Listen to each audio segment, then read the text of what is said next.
What up, everybody? It's time to do a knife review. Now, I posted a short unboxing video on this knife earlier today, so if you've seen that, you know what I'm going to talk about. Now, I got this knife on loan from luvthemknives. Mr. LTK took pity on me and sent me this to loan, or as a loan, to review, and I'm very appreciative of that. If you don't already subscribe to luvthemknives, you need to. That's luvthemknives, one word. And this guy, he loves them knives, guys. He's very passionate about it. I very much enjoy watching his videos. You should check him out. Now, the knife that he sent me is a Manix 2 sprint run. And once again, I'm going to pull the box over here so you can see the label. And that is the C101 CFPE2 Manix 2 carbon fiber with the CPM154 S90V laminated blade. All right. Now, this is an interesting knife, guys. And for periodically throughout this video, I'm going to pull out a Paramilitary 2 and do some comparisons because they're so very much alike and so very different at the same time. And they're just both of them 110% unapologetically Spyderco. So let's do the dimensions first, and then we'll get into a little bit of history on the Manix model. The blade length is 3 3/8 inches or 8.5 centimeters. Blade stock thickness is 127 thousandths of an inch or 3 1/4 millimeters. The blade width is 1.33 inches or 33.9 millimeters. The handle length is 4 5/8 inches or 11.5 centimeters. The handle thickness, 454 thousandths of an inch or 11.54 millimeters. The handle width, 1.33 inches or 33.9 millimeters. The closed width, 1.77 inches or 45 millimeters. Overall length, 8 inches or 20 centimeters. And your weight is 4.09 ounces or 116 grams. Now, Spyderco introduced the Manix model in 2004, and it was introduced with the backlock as a C90V model. In 2006, they introduced a smaller version, the C101.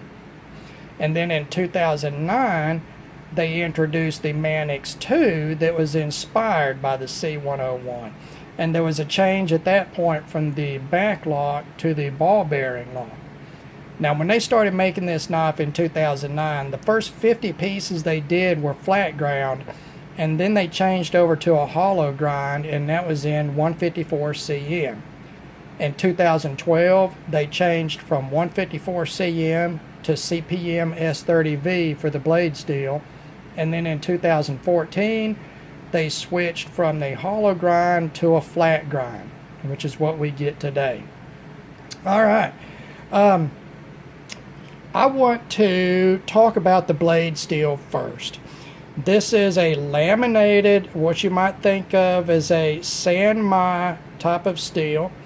It is CPM 154 on the outside, and the center core and cutting edge are S90V. The way that this steel was made, they took an inch thick slab of S90V. They made a canister, a square canister. They put that slab of S90V right down the middle of it with space on each side. And then they filled the space on each side with powdered CPM 154. And they used a vibratory technique to compact that powder down where it would have no voids and the highest density that it could have. Then they welded this canister closed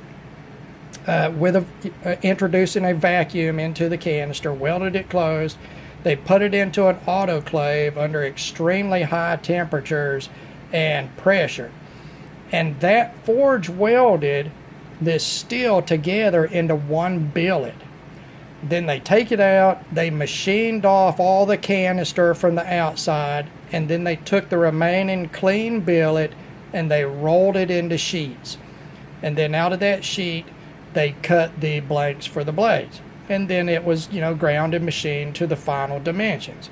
So basically, what has happened here is a high-tech version of a traditional forge welding of these two steels together. And I think that is just so very intriguing and interesting. For anybody that is into pattern welded steel, San Mai steel, Damascus steel, you should find this very, very interesting. And it is, it's just a modern day way of doing it. And it looks fantastic. You still get, it almost looks like a really straight ham-on line. But it's basically a San Mai type of steel, sandwich steel. All right, let's go ahead and talk about the blade while we're up here. We're in a classic Spyderco leaf-shaped blade.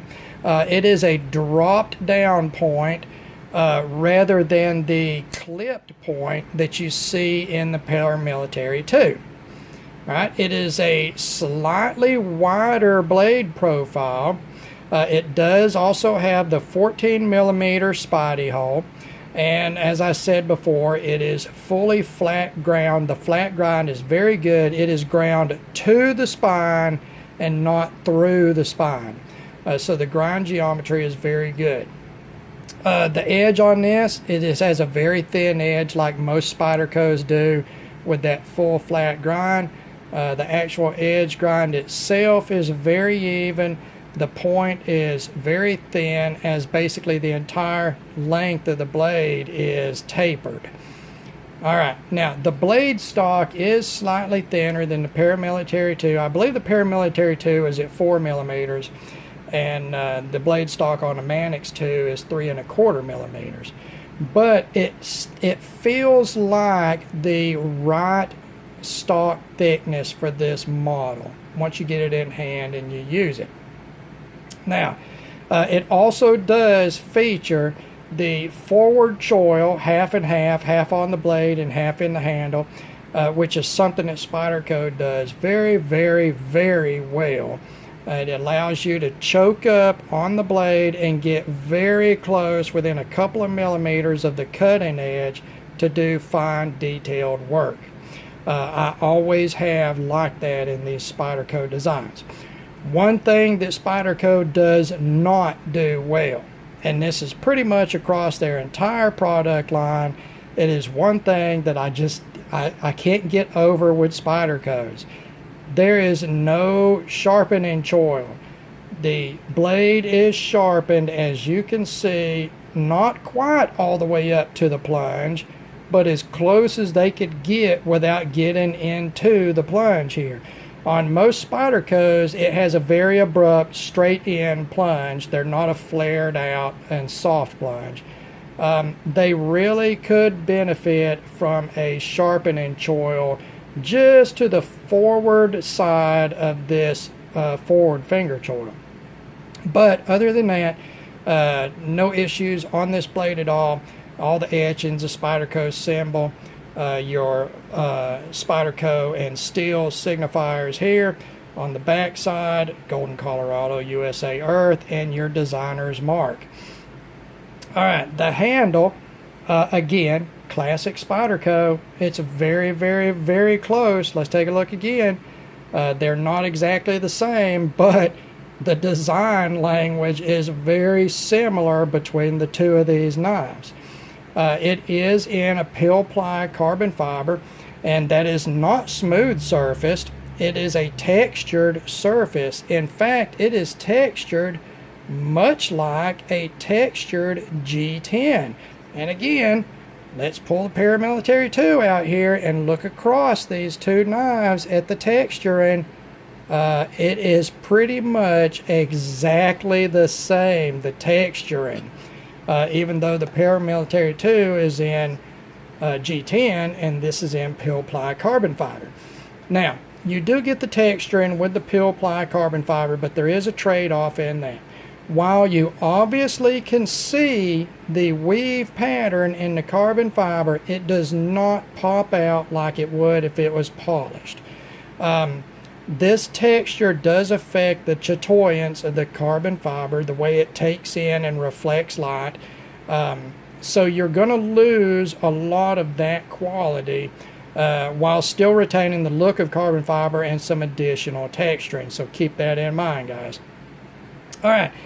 There's certain aspects of this handle design that I like better than the paramilitary 2. I think the more defined and deeper finger choil, main finger choil, is a better design.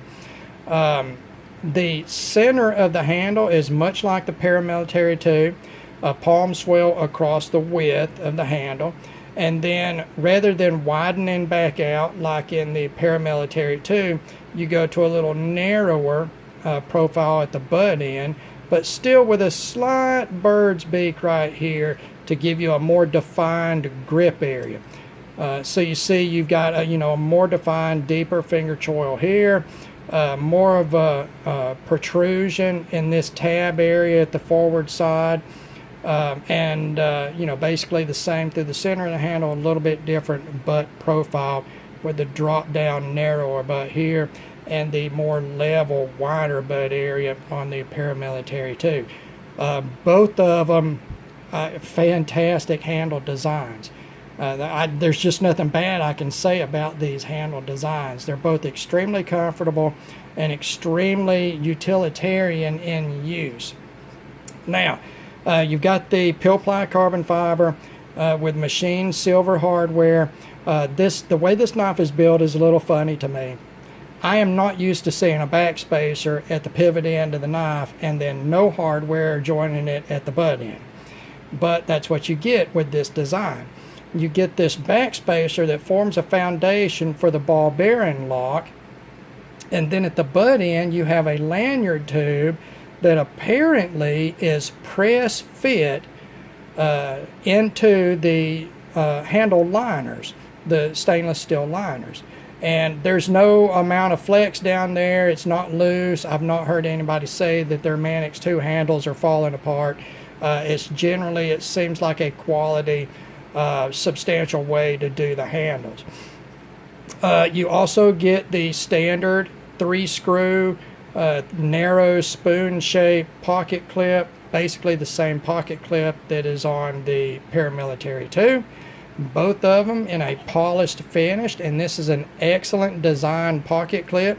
You see you've got plenty of space in here for thicker pocket materials, a good clamping or contact point, and then at the bill here it's flat and it gives you enough space to get your material started under the pocket clip. Now, on this Manix 2, on the Manix 2, that pocket clip is as far back on the butt end as it can be. So it is going to be slighter deeper carry than the paramilitary 2, even though it's the same pocket clip. And we're looking at a 16, less than 1/8 of an inch difference, but it is a little bit of a difference, guys. Now on the paramilitary 2, you've got tip up and tip down, right and left carry.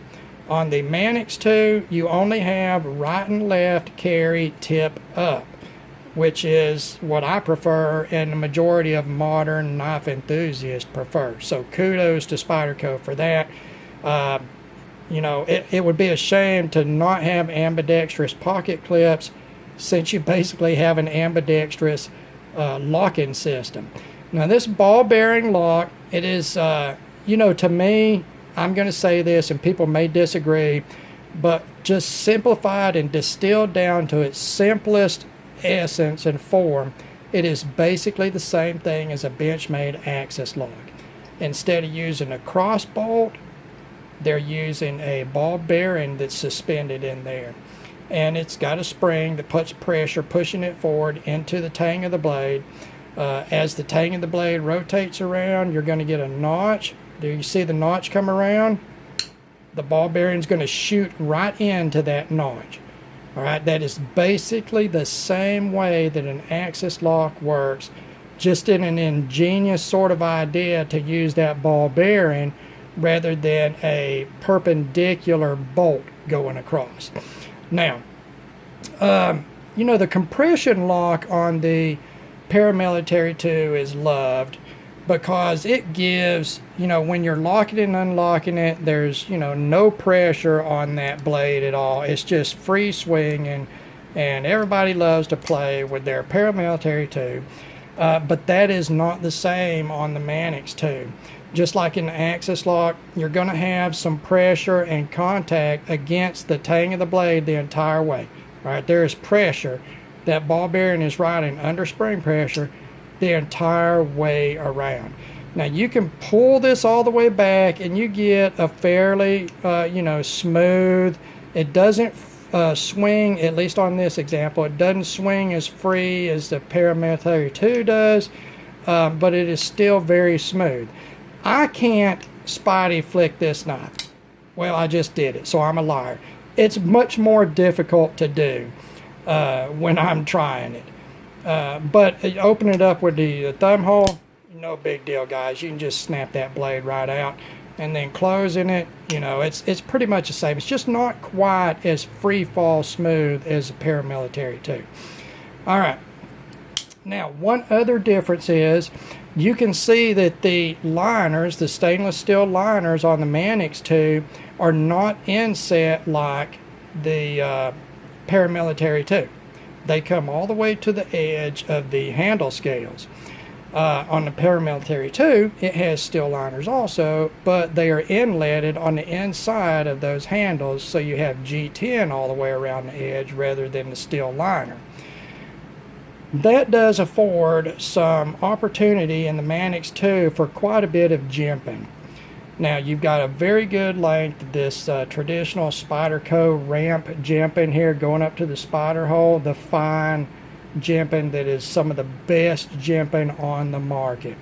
And then you've got a long run, almost half of that handle length of jimping on the liners, and it is proud of the liners. It does stand out, and it is deep jimping. When you put some pressure on it, it really, you know, you feel it with the flesh of your finger, and it does help out a lot. Then you're smooth going back all the way around the butt end, and then bam, you're into another long length of the same jimping on the inside of the handle. So this end of the inside is jimped, and this end of the outside of the handle is jimped, basically meeting in the middle. That's you know, that's a lot of jimping, guys, and it's a very, very useful jimping. Then you come back up here into the finger choil, and you've got the fine jimping going forward, fine jimping, and then back into the blade section of the forward finger choil. You know, it's just a lot of jimping on this knife, and it feels, you know, it gives you a great grip on this knife. So I very much like that. That is something that the Paramilitary does not have, because as you know, it's got the jimping up here, and then it's, you know, no jimping until you get around to the blade side of the forward finger choil. On the back side, it's smooth, whereas the back side of the Manix 2 has jimping because, you know, you've got the protruding, or not protruding, but, you know, the liners that are fully flush with the outside of the handle scale. That's a great addition to this design. Now, you know, we got a great blade design in a combination of steels, 154 or CPM154 CM, a very good stainless, considered a high-end stainless, not a super steel, but very high-end. And then the S90V core, which is considered a super stainless. One has extensive corrosion resistance and shock resistance and toughness. The other has pretty good corrosion resistance, very high hardenability, and edge retention. That's the benefit you get from a laminated blade. Then you come into this handle design, classic Spyderco ergonomics on this handle design, guys. I think that it is just as good a handle design as the Paramilitary 2. Slightly different, but again, with the same design language. This pill ply carbon fiber, while it doesn't give you 100% of the visual pop of carbon fiber, it does, you do know it's carbon fiber, and you do get the extended grip from the texturing on it. You've got a very strong lock, which is an ingenious take on sort of a cross lock or axis lock type mechanism. I know the Spyderco guys are going to get mad at me for even comparing that, but in essence, it's the same type of lock-in system, just done in a much different way. And I think that if you are really into knives, you can appreciate the similarities and the differences in this design between it and the axis lock. All right, guys. You know what? I really like the Manix 2. I didn't have a lot of experience with the Manix 2 before, other than just selling it and handling them a little bit. But you know, I'm glad that I got this knife from LTK, and I've come back and revisited the Manix 2, and I believe, guys, I'm probably going to have to add one of these to my collection. Now, I'll probably do it in the Blurple S110V version, because I just really love that Blurple G10. But I think I'm going to add one of these. The fit and finish is fantastic, as most of the American-made Spydercos are. If you get a clunker, you know, that's 1 in a million that you'd get a bad one. You hardly ever see that with their American-made product. You know, the price point on this one is a little bit higher. I think they're going for $239, $240. But that process of doing that laminated steel, those are 2 fairly expensive steels to be working together with, and that process is going to be much more expensive and more labor intensive. Carbon fiber, always more expensive than G10. I mean, there's just no getting around that. You've got a lot of, not machining, but I'd say these liners are laser cut or water jet cut or whatever, but a more extensive work with these liners all the way around. So there's a lot of aspects of this knife that are more costly than the paramilitary 2. And that's why you see that sort of that price gap between the materials and the design of it. But so overall, guys, I'm going to recommend the Manix 2 in this sprint run version. I believe you can still get these. I believe that Blade HQ has them. Or in just a regular G10 and the CPM S90V version. That's a good steel too, guys, and it's a little easier to sharpen. I just think this is overall just a great design, a great user knife, very comfortable in the hand, just the right size, a very slicey flat ground blade, a very pointy tip on it. You just got to be sort of careful you don't break the tip on it if you try to pry or use it as a screwdriver, which you should not be doing, guys, especially with a Spyderco. Oh my God. But yeah, I'm going to recommend this one, guys. I really like it, and I'm going to have to add one of these to my collection. And once again, LTK, brother, I appreciate it. I'm going to put a link in the description to your channel. I hope it brings some guys over, although you've already got 10,000 times more subscribers than me, and I'm pretty sure everybody already knows about you. But once again, guys, I appreciate you taking the time to watch one of my videos. God bless all of you, and you have a great day.